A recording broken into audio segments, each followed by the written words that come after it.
Welcome to Guide Guru. We hope this video helps. You start by making sure your iPhone is updated and you're signed into your Apple ID. Once done, open the Notes app and either create a new note or open the one you want to edit. Tap the note so the keyboard appears, then look for the pen/markup icon above the keyboard or at the top right. Tap that icon to begin.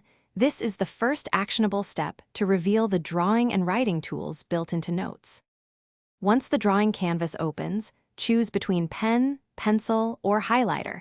These are optimized for different strokes. Make sure to adjust thickness and color with the size slider and color swatches so your writing reads clearly.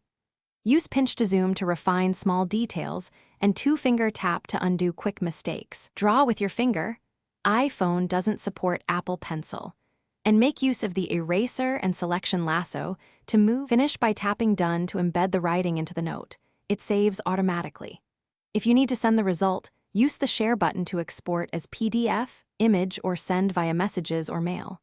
If you don't see the pen icon, make sure iOS is up to date, restart the device, and check screen time or restrictions that might hide features.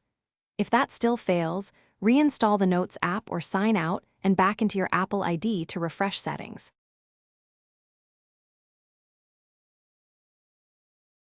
Thanks for watching. Consider subscribing if we helped you today.